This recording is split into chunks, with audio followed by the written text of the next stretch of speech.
안녕하십니까. 오늘은 호텔 집이 너무 좋다 이런 주제로 한번 영상을 찍어볼까 합니다. 전국적으로 임대 3법의 부작용으로 전세 난민이 많이 속출하고 청년들이 집을 구하기가 어렵다. 그래서 정부가 고육지책으로, 아니 어떻게 보면 아주 참신한 아이디어로 호텔을 리모델링해서 이렇게 전세 난민과 청년들에게 제공하겠다. 자, 이런 주장을 했는데 호텔에서 살란 거냐 이런 비판에 김현미 국토부 장관님께서는 호텔 대책 반응이 너무 좋다 이거죠. 반응이 너무 좋은데 왜 비판하냐, 이런 것으로 아주 의아한 눈빛으로 지금 보고 계신다, 이런 말씀을 드리고 싶습니다. 정부의 주거안정 방안 중에 호텔 공장을 임대주택으로 제공하는 내용을 비판하는 의견이 쇄도하는 가운데 우리 국토부 장관님께서는 호텔방 전월세가 좋은 평가를 받고 있다. 그래서 상당히 지금 강조하고 있죠.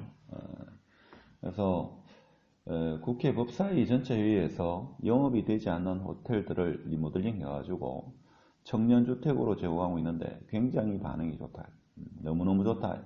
그래서 머지않아 이것은 아주 성공 사례로서 성과 발표를 할 정도의 어떤 좋은 아이디어가 아닐까, 이런 이야기를 했습니다.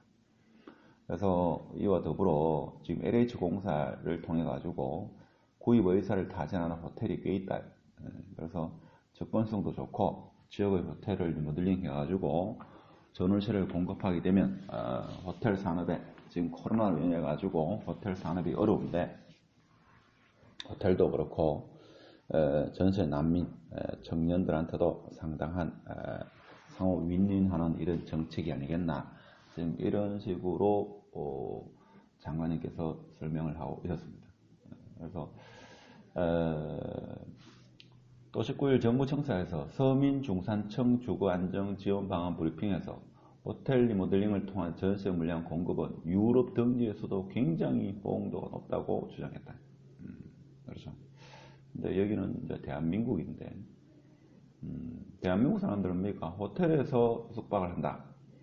뭐 며칠 동안 놀러 가는 건 아주 좋지만 새로운 시도죠. 제가 볼 때는 새로운 시도다. 가보지 않은 길을 간다. 저희 집 아이도, 저도 최근에 여행을 좀 많이 다닙니다만은 저희 집 아이가 호텔에 가면 여기가 우리 집이었으면 좋겠다 이런 이야기를 하죠.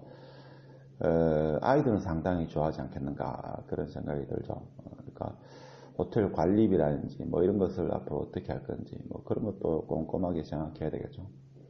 그래서 장관님께서는 서울시에서도 진행하는 사업이라면서 머지않아 호텔이 리모델링을 통해서 저렴한 임대료의 질 좋은 1인 가구 주택으로 변신하는 모습을 확인할 수 있을 것이라고 말했다. 그렇죠. 아무래도 코로나 사태로 인해 가지고 관광업이 어려우니까 상당수 그렇게 되지 않겠는가 싶은데, 저는 개인적으로 좀 질 좋은 그런 주거 환경을 위해서 우리나라의 최고 호텔, 신라 호텔이라든지 뭐 이런 호텔을 좀 리모델링 해가지고 주거로 제공하면 더 좋지 않겠나, 이런 생각도 드는데, 그렇게 하기 위해서입니까? 더 많은 세금을 걷어가지고 신라 호텔을 매입하는 방법도 한 번쯤은 생각해 볼 수 있겠죠. 그러면서 호텔 대책은 아주 작은 부분인데 언론에서 너무 마치 이번 대책의 90%인 것처럼 이렇게 언론 보도를 해서 당혹스럽다. 실제적으로는 이것은 아주 일부겠죠. 아주 일부다. 아이디어 차원에서. 그래서 호텔을 리모델링 해가지고 전월세 물량으로 제공하는 방안이 이번 대책의 일부라고 하더라도 당장 주거 문제를 해결하는 사람으로서는 그런 집에 살고 싶지 않다. 지금 이건 네티즌들의 반응입니다. 그렇죠. 집수리 때문에 열흘간 내 식구가 패밀리룸에 묵었는데 하루 이틀은 괜찮아도 그 이상은 답답했다. 그래도 열흘 뒤 되돌아갈 집이 있어서 참고 지냈지만 계속 호텔 생활을 해야 한다고 한다면 우울증 들릴 것 같다고 이야기하는 사람도 있습니다. 일부겠죠.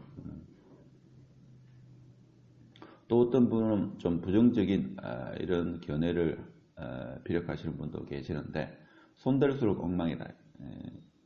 막상 정책 당국자도 많이 힘들겠죠. 뭐 뾰족한 수가 없으니까. 그래서 뭐 공장이나 뭐 상가 같은 경우에도 리모델링 해가지고 주거 안정 대책을 내놓겠다. 호텔 임대 아파트에 살고 싶다고 말한 적은 없다. 그렇죠. 호텔에서 학교 가는 애들을 보겠네라는 이런 의견도 있고, 임대차법을 무효하고 시장에 맡기자. 그러니까 시장에 맡겨야 된다 이거죠. 저도 한편으로 생각할 때는 이 국민들이 배고파하는 이죠. 이런 그 여러 가지 사회 현상에 대해서 정부가 안을 내가지고 배고픈 삶을 해결하는 그런 복지는 제가 볼 때는 바람직하지만, 이 집값이 상승해가지고 있죠. 배 아파하는 이런 정책까지 정부가 컨트롤한다. 이게 되겠습니까 실적으로? 제가 볼 때는 국민이 배 아파하는, 사람들이 배 아파하는 정책을, 그런 현상을 정부가 어떤 정책을 가지고 조율하겠다. 더 큰 부작용이 일어나지 않겠습니까?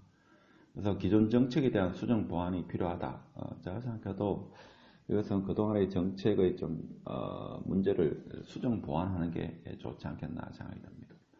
그래서 호텔집이 너무 좋아 하는 것은 제가 볼 때는 아이들한테는 너무 좋겠죠. 그렇지만 뭡니까? 1층에 조경도 없고 호텔만 덩그러니 있어가지고, 그래서 정책은 제가 생각할 때는 배고픈 자들을 위한 정책이 필요하지, 배 아픈 것까지 정부가 손을 대면 더 큰 부작용이 우려된다. 저는 그렇게 생각합니다. 그래서 조정지역 추가지정 지금 언론에서 예고하고 있는데, 과연 이렇게 되면 집을 가진 사람들이 세금을 많이 내고 집을 팔겠습니까? 제가 볼 때는 그렇지 않다고 봅니다. 오히려 내년 5월까지 있죠.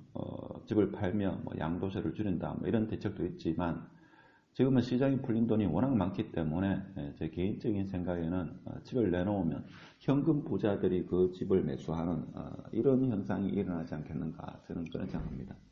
그래서 역대 보면 부동산 하락을 주장하는 그런 유튜브나 그런 전문가들이 많았죠. 뭐 대인시부터 해가지고 다크 하우스부터 해가지고 광수 아저씨, 뭐 하여튼 여러 전문가라는 사람이 이 폭락을 이야기합니다만, 지금 8년, 한 10년 가까이 지금 폭락이 안 오고 있죠. 그래서 언젠가는 뭐 폭락 한 15 오르고 한 2억 낼 수도 있겠죠. 그렇지만 제가 볼 때는 이게 집살이 지금 어떻게 보면 자산의 인플레이 시대를 좀 대비해야 되는 그런 시기가 아니겠나 이런 생각이 듭니다. 물론 세금을 많이 걷어가지고 복지 정책에 활용하려는 그런 정부의 뜻도 한편으로 이해됩니다만, 사실 올해 코로나로 인해 가지고 정부에서 재정 정책을 전 국민에게 직접적으로 이렇게 돈을 이렇게 뿌리다 보니까 아무래도 시중에 돈은 엄청나게 풀려 있죠. 과거에는 이와 같은 경기 침체가 있을 경우에는 중앙은행이 시중은행을 통해서 돈을 풀려고 했을 때 뭐 돈맥 경화 현상이 일어나긴 했습니다만, 이번 같은 경우에는 정부의 국민들에게 직접적인 재정 정책을 펴는 금액이 수백 조에 달한다고 지금 이야기하고 있습니다. 그래서 이 돈들이 제가 볼 때는 향후 자산 인플레이션 시장에 상당한 영향을 미치지 않겠는가. 자, 그래서 조정 지역을 추가 지정한다 하는 거, 여러분 생각 어떻습니까? 이렇게 하면 과연 집값이 안정화되겠습니까? 제가 저번에도 영상에서 말씀드렸습니다만, 누군가는 손해를 봐야 됩니다. 그래서 전국적으로 이 규제를 하면 그나마 조금 안정을 취할 수 있을까 싶을지 몰라도, 이런 조정지역 추가 지정 같은 경우에도 지금 24번째 대책이죠. 그러면 거의 한 2달에 한 번 정도 대책이 나온 건데, 2달에 한 번 정도 대책이 나왔다는 말은 이번 이 대책도 이 시장이 뭡니까? 이렇게 오래 가지 않겠다. 제가 볼 때는 당분간에 이 조정지역 추가 지정되는 이 지역 같은 경우에 지금 이야기되는 게 김포시도 지금 모르죠. 일단 해운대구, 수영구, 동래구, 그 다음에 대구, 수성구는 확실하다 이렇게 볼 수 있는데, 자, 이런 지역은 제가 볼 때는 당분간은 이 기간이 거의 6개월은 가지 않을 거라 저는 개인적으로 생각합니다. 길면 6개월, 짧으면 한 3개월 정도는 영향을 미치겠죠. 조정지역이 되면 가장 큰 게 일단 취득세, 2주택부터 취득세, 그 다음에 양도소득세, 이것이 문제죠. 일시적 1가구 비과세 같은 경우에도 기존 주택을 뭐 1년 내입니까?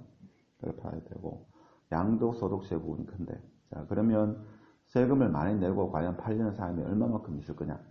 그러니까 보유를 해가지고 보유세를 좀 많이 내더라도 보유하지 않겠는가. 그러면 오히려 그로 인해 가지고 시장의 매물이 더 감소하는 현상이 있지 않겠는가.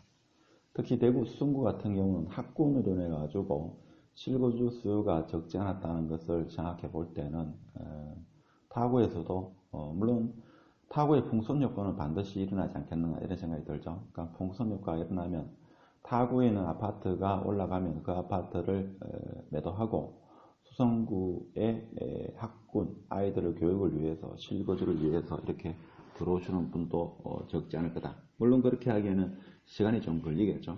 시간이 좀 걸릴 겁니다. 그래서 아무리 길더라도 6개월 이상은 그렇게 이 대책이 효과를 그렇게 발휘하지는 않을 거다.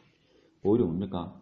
자, 그렇기 때문에 이제 전세가 더 귀해지는 이런 거면 이제 집을 구매하시면 실거주를 해야 되기 때문에 1주택이라도 2년 실거주가 반드시 있어야지만 2년 후에 비과세 혜택을 볼 수 있기 때문에 조정지역으로 이사 들어오시는 분은 이제 전세 갭 투자를 해가지고 2년 뒤에 들어온다 이게 되지 않기 때문에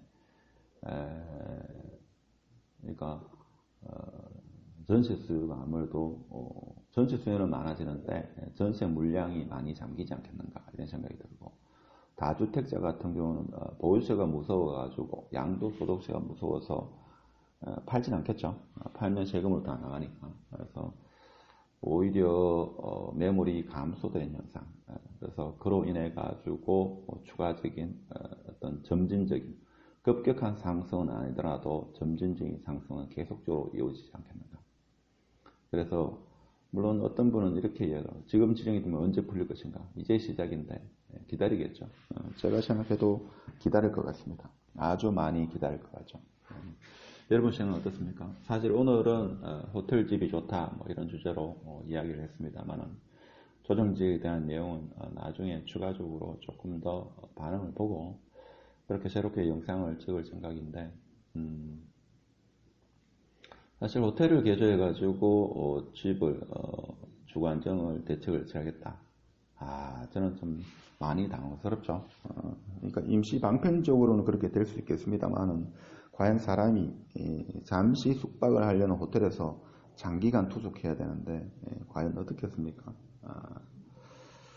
하여튼 답답한 마음에서 오늘 호텔집이 아주 좋아 뭐 이런 주제로 한번 영상을 찍어봤습니다. 물론 정책 당국자도 답답한 마음에서 지금 뭐 다른 뾰족한 대안이 없다. 이 말은 제가 볼 때는 호텔집을 이렇게 호텔을 리모델링해서 주거 안정을 한다는 것은 뾰족한 대책이 없다 이 말이죠. 그래서 어떻게 보면 좀 시장의 모든 것을 맡기는 방법도 한 번쯤은 생각해 봐야 되지 않겠나 이런 짧은 불인이의 생각도 같이 전하면서 오늘 영상을 마치도록 하겠습니다. 감사합니다.